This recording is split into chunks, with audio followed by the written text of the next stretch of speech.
आप बताओ कौन सा माफिया जो हमें आग दिखा देगा? बताओ, है किसी की इतनी हैसियत जो हमें आग दिखा दे? अरे वो बंदूकें जो हमारे लोग चल, लाओ हमारा सीना है, तुम्हारा क्षेत्र आओ, करो सामने, जाएंगे तुम्हारे सामने गाड़ी से। ना डरेंगे कट्टे गोली से, हम आग लगा देंगे। ना डरेंगे कट्टे गोली से, हम आग लगा देंगे। बाबा साहब के दीवाने हैं, दुनिया को दिखा देंगे। बाबा साहब के दीवाने हैं, दुनिया को दिखा देंगे। एक नुकसान हो गया, किसी को चोट लग गई तो पुलिस की जिंदगी खराब करके रख दूंगा 1 मिनट।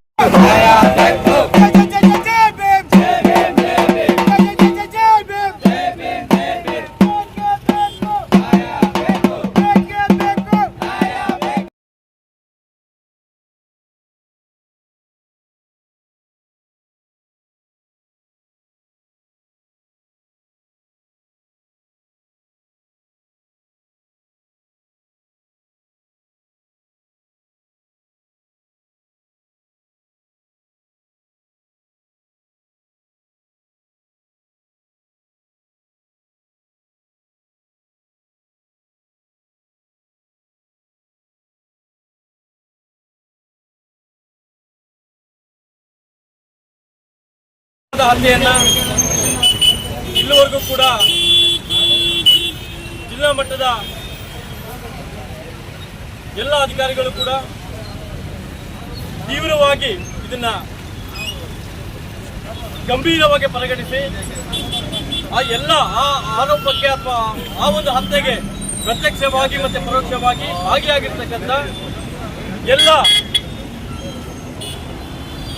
ಆರೋಪಿಗಳನ್ನ ಬಂಧಿಸುವುದರಲ್ಲಿ ಸಂಪೂರ್ಣವಾಗಿ ವಿಫಲರಾಗಿದ್ದಾರೆ. ಕೇವಲ 4 ಜನರನ್ನು ಮಾತ್ರ ಬಂಧಿಸಿಬಿಟ್ಟು ನಮಗೆ ನಾವು ಕೆಲಸ ಮಾಡ್ತಾ ಇದ್ದೀವಿ ಅಂತಕ್ಕಂಥ ತೋರಿಸಿಕೊಳ್ಳುವಿಕೆ ಇವತ್ತು ನಮ್ಮ ಮುಂದೆ ಅವರು ಮಾಡ್ತಾ ಇದ್ದಾರೆ. ನಾನು ತಮ್ಮ ಮೂಲಕ ಇವತ್ತು ಏನು ಜಿಲ್ಲಾಡಳಿತಕ್ಕೆ ನೇರವಾದ ಎಚ್ಚರಿಕೆಯನ್ನು ಕೊಡ್ತಾ ಇದ್ದೀವಿ. ಭೀಮ್ ಆರ್ಮಿ ಭಾರತ ಮಿಷನ್ ಸಂಘಟನೆ ಪರವಾಗಿ ಇವತ್ತು ಭೀಮಾನಂದನ ಕೊಲೆಗೆ ಕಾರಣಕರ್ತರಾಗಿರ್ತಕ್ಕಂಥ ಎಲ್ಲರಿಗೂ ಕೂಡ ಗೆಲ್ಲು ಶಿಕ್ಷೆ ಆಗಬೇಕು. ಪರೋಕ್ಷವಾಗಿ ಅವರಿಗೆ ಸಹಕರಿಸಿದ ಎಲ್ಲ ಕೊಲೆಗಾರರಿಗೂ ಕೂಡ ಜೀವಾವಧಿ ಶಿಕ್ಷೆ ಆಗಬೇಕು. ತಪ್ಪಿದ್ದಲ್ಲಿ ಮುಂದಿನ ದಿನಗಳಲ್ಲಿ ಇದು ತೀರಾ ಕರ್ನಾಟಕ ರಾಜ್ಯಾದ್ಯಂತ ಉಗ್ರ ರೂಪ ಪಡ್ಕೊಳ್ಳೋದ್ರಲ್ಲಿ ಯಾವುದೇ ಸಂಶಯವಿಲ್ಲ. ಈಗಾಗಲೇ ರಾಜ್ಯದ ಬಹುತೇಕ ಜಿಲ್ಲೆಗಳಲ್ಲಿ ಹೋರಾಟಗಳು ಮಾಡ್ತಾ ಇದ್ದಾರೆ.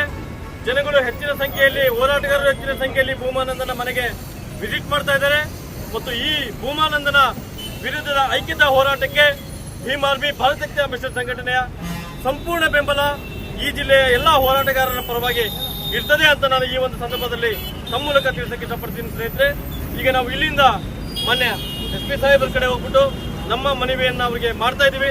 ಅದಾದ ನಂತರ ಮುಂದಿನ ಹೋರಾಟದ ರೂಪುರೇಷೆಗಳನ್ನು ನಾವು ಈ ಜಿಲ್ಲೆಯ ಎಲ್ಲ ಹಿರಿಯ ಹೋರಾಟಗಾರರ ಜೊತೆಗೆ ಮುಕ್ತವಾಗಿ ಮಾತಾಡೋದ್ರ ಮುಖಾಂತರ ಅಲ್ಲಿ ಬರ್ತಕ್ಕಂಥ ಏಕ ಅಭಿಪ್ರಾಯದೊಟ್ಟಿಗೆ ನಾವು ಇರ್ತೇವೆ, ನಮ್ಮ ಸಂಘಟನೆ ಇರ್ತದೆ ಅಂತ ಹೇಳ್ತಾ ಈ ಒಂದು ಹೋರಾಟಕ್ಕೆ ಚಾಲನೆ ಕೊಡ್ತಾ ಇದೀವಿ. ಜೈ ಭೀಮ್. ರಘು ಅಂತೇಳಿ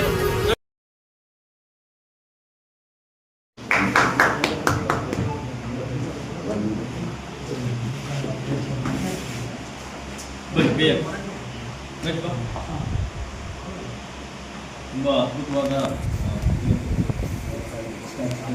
ಗಿಫ್ಟ್ ಹುಡುಗಿ